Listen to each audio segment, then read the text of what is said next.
Places returns for a second season later this fall, but you can always watch all 30 highly entertaining shows from season 1 streaming live on the ESPN app. More from Sunday. Seahawks at Bills.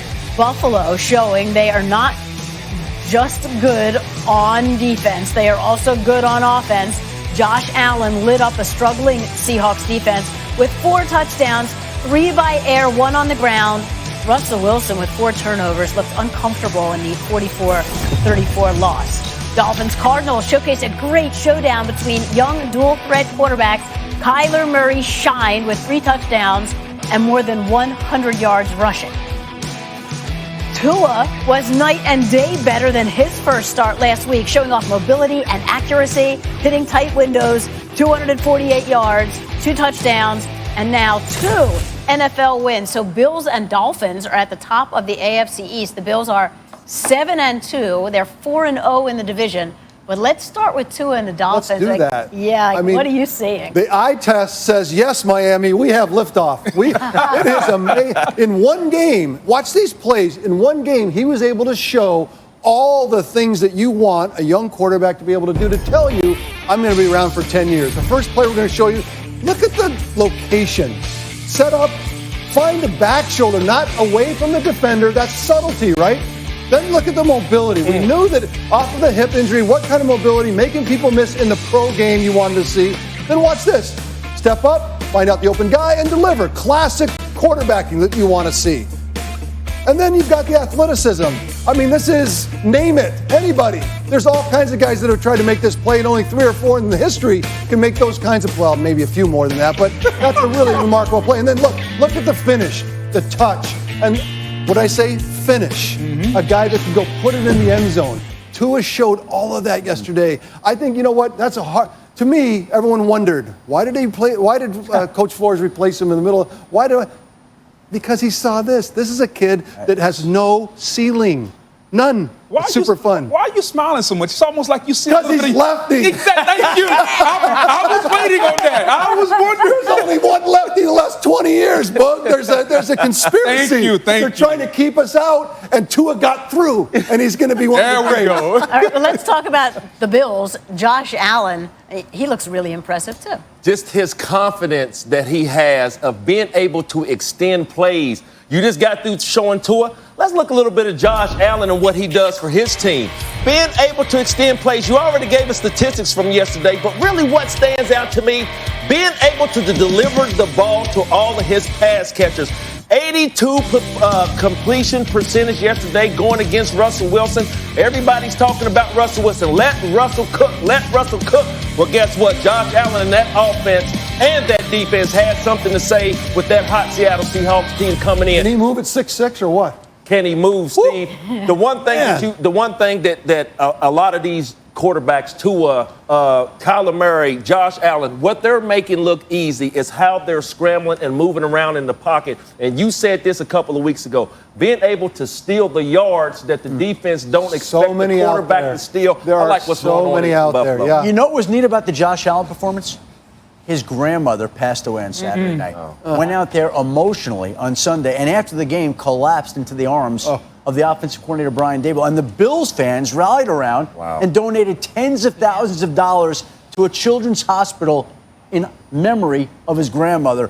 Great little sidelight to the performance that he put on, which was a first-rate performance against the Seahawks. Yeah, Bills Mafia is rallying behind it, donating a lot of money to their cause. You know, one of the things that I wanted to add, we came into the season saying, can the Bills dethrone the Patriots? I don't think the Patriots are a part of the AFC East conversation anymore. I think January the 3rd, Bills Dolphins determines the winner of the AFC East. And who do you like? We'll see.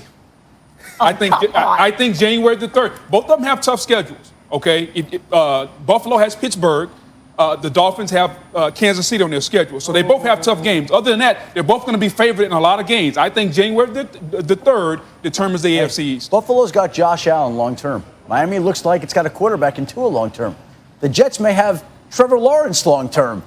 That leaves New England on the outside. Are we going to talk? Are we talking about that right now? Oh, we're going to get there.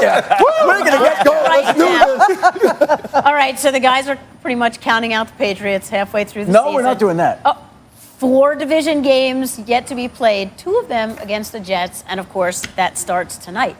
And we know that Cam Newton is not about to concede the season in Week 9. Despite his late game struggles, he's received rave reviews from the Patriots coaching staff for his work ethic and his energy. But no way around it. This is a learning process. And as we hand off to Steve, Brian, and Lewis, guys, those words repeated many times as we met with the Patriots last night. No question, Susie, and good evening, everyone. Yes, there's this general perception about Cam Newton that I really think is strictly based on his attire, both pregame and postgame. And the Patriots, they are not a gushing organization. Bill Belichick does not gush about players. He never has, and yet he's done just that about Cam Newton, starting with humble and coachable, Grease. Yeah, and what's the mantra of Bill Belichick is do your job, right? That's all we hear, and I think Cam Newton hasn't played his best football, but he's being accountable, and he says, listen, nobody cares about the excuses. He's got built-in excuses, whether it's that he had COVID, he got there late, he doesn't have the offensive weapons, but he actually played a pretty good game last week. When you go back and you watch the tape, he did good things outside the pocket. Josh McDaniels has to continue to make these reads easier for Cam Newton, roll him outside the pocket. And then after you get the running game going, the linebackers suck up, play action. This is a one-man read for Cam Newton. It's not hard to read this. You just got to throw an accurate ball. He did that against Buffalo. And then you know in short yardage and inside the 10-yard line who's going to get the ball. Now, the problem is the margin for error, guys, is so small with this Patriots team. They're in position here, and he puts so much pressure on himself. He turns the ball over, and they lose the game. And the frustration for Cam Newton is real.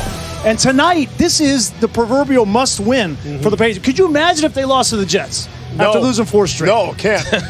Josh McDaniels told us in his conversation they're going to do something for the first time with Cam they haven't done before tonight on Monday Night Football. Just another reason to watch. As for the Jets, they were talking about it in the studio. Trevor Lawrence, how do you evaluate Sam Darnold without all his wide receivers? And tonight, he's going to have all his receivers, Lewis, but we're not going to probably see Sam. No, we're not going to see Sam. We're going to see Joe Flacco, but Joe Flacco is going to have the benefit of having a group of wide receivers that really is pretty nice when you talk about it in terms of their differentiation. When you look at Denzel Mims, a rookie second-rounder out of Baylor, this is a guy who's a high riser on the outside that has sub-4.4 speed. He can go up and get the ball like this and adjust to it down the field in the outside lane. Rashad Perriman, another veteran who's another outside lane player who has good speed down the field. Here you see him on the intermediate crosser. He can catch and run and make big plays.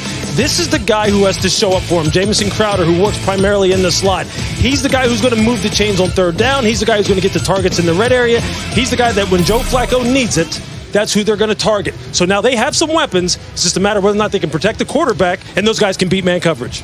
Adam Gase is still coaching for his job. That'll be on display. And neither of these guys think the Patriots are out of the playoff picture. Maybe even a division title, Susie. Very interesting. Looking forward to the call tonight, guys, as always. As Joe Flacco makes his 3rd start of the season in place of Sam Darnold, the one-time Super Bowl MVP starting to get comfortable in the Jets offense. He'll face a depleted Patriots D. From the fantasy football perspective, we welcome Matthew Berry, who has this week's Good Calls brought to you by Subway. Thanks, Susie. 3 fantasy legends returned to action this week after extended absences. And as you can see, one of them, not like the other. Chris McCaffrey picked up where he left off. 37.1 fantasy points on 28 touches. Despite playing only 3 games this year, he's running